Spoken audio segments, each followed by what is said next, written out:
I'm super excited that today you get all to meet Sofiia. Why? Because Sofiia is someone who will help me fix a problem that I get asked so many times, which is, Daniele, what do people do in this master's design of the HSLU? And it's a big question. And obviously, I don't want to have Sofiia answer for 24 hours, so we're gonna keep it short. But Sofiia will present you a few of the things that she's doing, and especially a bit about the prototyping of services. So welcome on the stage, Sofiia. Hi Daniele, thank you for having me. Yes, the theme of prototyping is quite frustrating for lots of us when we start, but then if you get hands-on, it becomes more clear. So I'm really happy to share some of the things I worked on lately, and we can get started. So my theme is building a mindful relationship with digital media for millennials prone to anxiety. I'm a student of digital ideation, but during my project, I actually got more into service design and eco-social design. So it's also the thing that if you're in one master, you can get the best of all of the four that we have.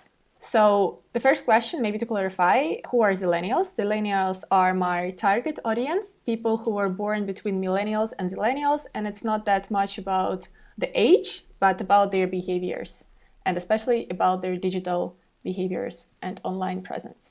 During my research, I found the most complicated things that could be found, and basically the main problems. And the things I'm working on firstly are the attention and prolonging of attention span while using digital media and overall in everyday life. Then the information overload and how can we pull the information from the web and online instead of being pushed with, and time management overall and the feeling of the lost time, how can we eliminate that? And my main goal is basically mitigate the negative consequences of using digital media and maximize the positive ones. So these are kind of lots of text that nobody actually needs, but if you want to look at it, you can pause and look at them closely. But my main goal is basically empowering millennials for digital wellness and their well-being. So I had worked on my prototypes half a year ago, and now it's also really interesting to look at them because my theories changed greatly and my methods as well. I tried some of them, I presented some of them, and it's interesting to see how my previous prototypes, which I made several months ago, are mainly digital. And for the problem that we have in the digital realm, it was also interesting to see how can we digitally solve them. I actually, you can see here like a podcast idea, documentary idea, some bite-sized educational videos, and an app or some pieces of hardware. So I shifted from them, and today I'm going to talk about different ones because I also realized that division between real world and digital world, as lots of researchers also do, is not really applicable to this situation because our real lives are actually extending in digital environments. So one of the methods or the frameworks are used here is a theory of change. And basically we start with something that we discover, then we define it, and then we prototype. And actually today, or now, I'm going to talk about the prototypes I developed in this stage. My current prototypes tackle not only individual problems, but also collective and cultural problems. And I want to make a change in all of them, or at least try. That's why I'm making my prototypes. And we're going to start with individual ones, then collective ones, and then we're going to get to cultural ones. So individual. The first prototype I made was the Focus iPhone cover. I had an idea that if basically we don't push the boundaries to the extent that we eliminate the phone, which is the main source of everyday distraction overall, but we just set the distraction between us and the screen, then we can have some kind of a behavioral change. So I started with the idea, the sketch, then I made some covers in different materials using laser cut. That was actually really funny because I forgot to mention it here, but I also made like a printed sticker that I tried on the phone, and then I developed it a bit further. And then I came up with some of the use cases where it can be used. So I already finished instructions for people who are going to test them, and I already sent them. These are the use cases when this focus cover could be used. So when you wake up, the morning is one of the most vulnerable times for individuals to get really into using of their devices and set the mood for the day. So you could use it in the morning, you have these two windows, one for screen time and the other one for stopping the alarm. The second use case could be the focus mode when you work and you don't want to be distracted by notifications that pop up on the screen.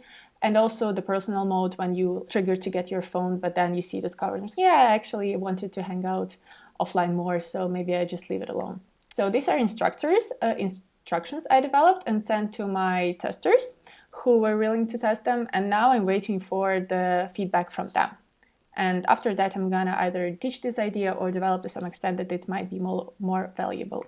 So the collective action that I wanted to make was more related to the public spaces that we enter a lot. And public spaces overall in their name has this prompt to socialize with people. But the thing that we see right now is in a lot of the cafes, we have people just like sticking in their phones and not really communicating with each other. And especially with younger generation, that's quite a struggle that they face because they prefer social interaction via messengers, not even calls, and not even personal communication. So I wanted to kindly prompt people to leave their phones on the counter and maybe engage with some other people who are present in the space or with themselves doing some other works. For example, you could go in the cafe, then see the 20% off on the coffee or overall on the menu if you leave your phone at the counter, and then you go and either have a small chat or read a journal on the coffee table, and then when you receive your phone back, you get a discount. And then one of the important parts of this reflection is basically evaluate your experience and to make a summary or result to yourself. How do you feel after?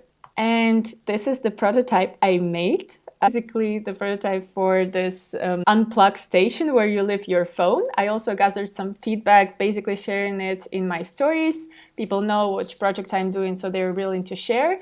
90% of people were willing to take part in this, and some of them just expressed their concern about their phone being stolen. So they either need to trust in the cafe they go or they need to have a secure box to which they have a key. And cultural change I wanted or tried to make is my concept of Digital Addicts Anonymous. Maybe some of you heard of AA.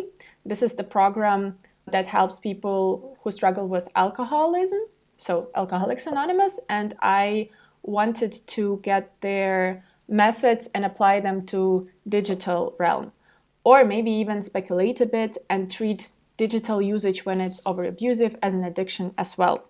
So with my prototype, I wanted to create this connection as addiction, as some people might have to their phones when they don't control themselves. A lot of the jargon we use to describe our feeling related to digital media usage is actually containing lots of the words that we use for addictions.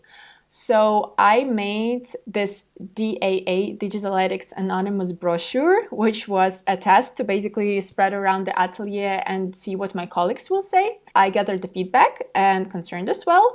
And then I went further and decided that I want to make this meeting for real. And I gathered some information online. I also shared it in my Instagram stories, and people were actually really willing to meet offline. And during my workshops before that I made prior to this prototyping, people expressed their willingness to go offline and meet more often. So I thought not only of this speculative design targeted make people think about using of their digital media as an addiction, but also actually handling this meeting and moving it further.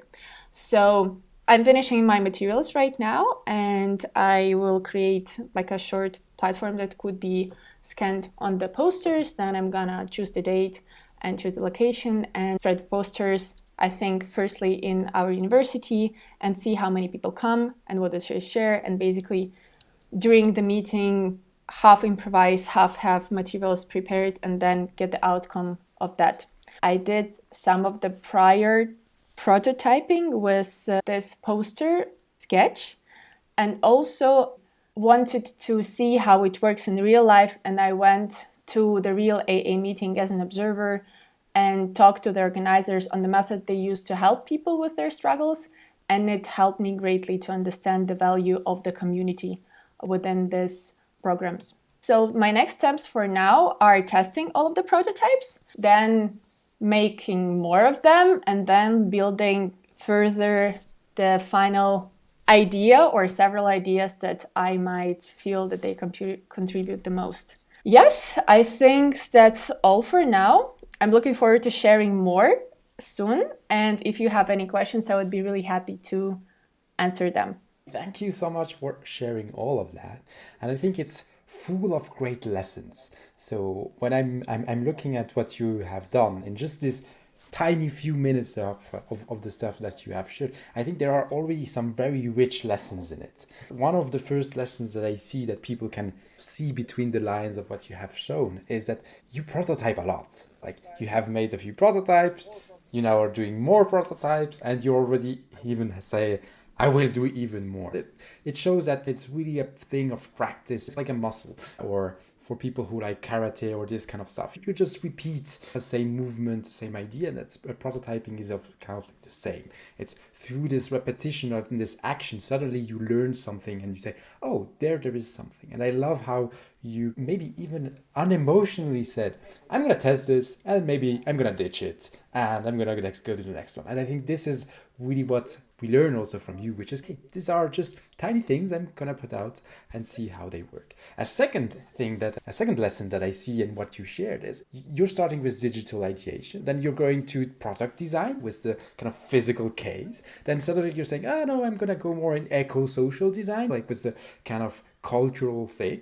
Then suddenly you're going to a cafe, and then it's service design. And that's also showing me that it's not thinking in these boxes of this is digital ideation and I can't do anything else, or this is service design and I can't have fun in digital ideation. I think this is also a great lesson that you are allowed yourself to wander around and see and steal stuff from all of these different disciplines. And the one last that I would just, because there's obviously much more to say, but I'm just going to pick one last, which I loved from what you shared, is this very simple tests. You spoke about your own Instagram, how you use that to do tests, or how you use the place where students are already, which we call the atelier, and you said, hey, I'm just going to test it with my friends and my students' friends. And also going further. And so it shows really that testing can be very simple, can be more complex, and that you're really playing with all of this. But I have a question for you, which is, so now people who are maybe interested in doing a master's, they say, oh, this is all interesting stuff, but this might be like the final work. Obviously, it's so good. Could you maybe reveal where you are in your own project? Is this final stuff? Is this the stuff that is this your final thesis, or is this kind of your work in progress stage? I think it's always work in progress thing. And it was also really valuable for me to understand that in any product you create, it's a never-ending process. It's like a startup that constantly develops itself and moves further. And if you would talk about digital ideation and or services, service or app would be a good example. If you use an app, you always think there is an update. There's going to be an update, another update, because only by exchange from the user or the target audience that is aimed for your product, you can share the things you did, then get the feedback and improve it. And then it's like a constant overlapping process. So with these prototypes, we were talking about the final thing that is going to be my presentation. First, I don't treat my Werkschau as the final presentation that will end my project and I'll ditch it, because I really feel a passion towards it. And the second, that might be several steps that might lead me to the new idea that will be closer to my final aim and to the thing that people want, or they don't even know they want, but they try it and they come up with their new wishes. So for me, this is like a small steps in different areas that might link me to either one idea or several new ideas that will be more clarified for the aim of basically giving sovereignty over your digital media use to my target audience, or to creating the environment that will conduce you to feel more freed or not addicted. It's really impressive to me to see that you're not seeing what we call Werkschau, which is like this final exhibition of your final work, that you don't see that as the final thing of your project. And I think this is also something that is quite particular here, which is you're in the middle of that process and still you're still prototyping, and you consider that even after you will continue with that. So even after you have your fancy master degree, you'll still continue to have fun on that project. And I think that shows how much passion people put in those projects, because there are 2-year projects that you then feel it could be a startup after, or could land you to another job, or just a side project that you run for years because you're just too passionate about. And I think this is something that I deeply find interesting in this kind of world. Another question for you is, so now people see a little bit from the behind the scenes, and for people who are asking themselves, oh, would I like to be the next Sofiia? Maybe could you share for who this master is and for who it definitely isn't? With which one is better to Obviously start? in your own bias. Yeah, I'm just thinking, is it better to start with is or isn't? I think we can start with isn't. This master is definitely not for people who assume that you're gonna go here and people will just give you everything on the plate and also tell you the instructions how to do that. Because especially in masters, at least here in HSLU, I feel that everybody is prompting, I'm using this word prompt a lot now, is leading you towards your own path. You're the master of your own master, and only you decide what you're gonna do. Nobody's gonna tell you this is the right way or the wrong way. They can only give you feedback. And this is also your responsibility to either take it or ditch it, because you're gonna have different feedbacks. And only on one idea you can go to 12 coaches and all of them will tell their personal view or their professional view on this thing. And then you're only in the power to decide what is yours and what are you taking further. So people who are assuming that they're gonna come to masters and everybody is gonna teach them all of the methods, all of the things as an instruction, it's not the thing. It's really at some point ambiguous and really freeing experience, which sometimes could be frustrating, because then you really learn how to make decisions yourself. As in real life, like when you have so many options to go to work for someone and create your own business, like what do I get? Where do I go? Yeah, I would think you would be disappointed if you think that you will come here and you will learn some software or some methods and then you will have a clear path where do you go and what you should do in life. And for whom it is, I entered this master's to not get a master degree. So for me, this Werkschau thing is also not an aim. It's a good thing to have a deadline to make things done until then, because research never ends and I would just read the books till the end of my life regarding this theme. And if you have a passion towards something or you want to learn about like a sphere in design, like you can choose the options like one of these 4, but also understand that it's super collaborative and you will exchange between all the 4 flaws of master, our streams. And yeah, and have the ability to shift your idea between different approaches. Because I started with theme of filter bubbles, which interested me from my professional and educational background. And then I shifted my theme a lot to the theme I have now. And now I'm just like getting through different approaches from service design and some product design. I'm just like, am I allowed to do this? I'm studying digitalization.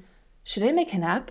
And it also got me a long time to get to the coaches. And I was like, can I just do a service? And I was like, yes. And the main thing is if you have an idea and it works, and you prove that it works with your testings or with your prototypes, both of them, then you can do whatever you want. It might be something super weird and not related to the things you should have studied. But I think that's the main thing about the common sense that we have here. If some things work for your main aim and you define it well, then that's the perfect solution for this situation. And different people can come up with a different solution even on the same subject.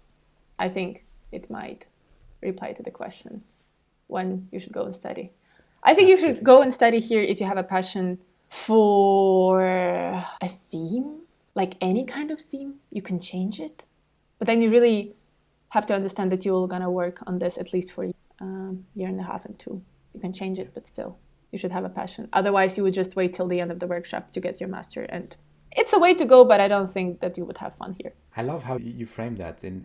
In my own words, I would summarize that as being a sabbatical career development sabbatical where you take some time off to go very deep either into a passion or a field. It can be a passion where you say, I really want to make life easier for this group or fix this challenge, or I want to go deep in product design, service design, whatever, and I want to explore that. And I love how you say that it's like this blessing and curse.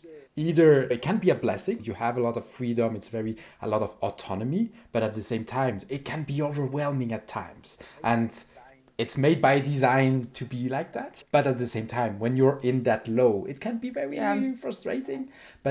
But I think it's really good that you share that. Yes, it's a blessing and a curse, the format, but also that it's like this bit of sabbatical view that people should know about. That it's like this deep dive into a topic, into a passion.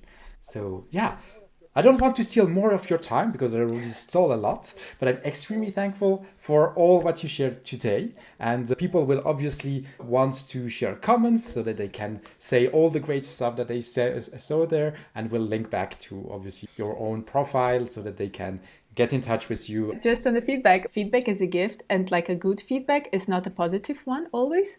So I would also prompt people to really criticize the thing they saw or have a more of a speculative thought on that. So if you saw something that you didn't really like or you felt like uncomfortable, also share it. I would learn maybe even much more than from the positive feedback.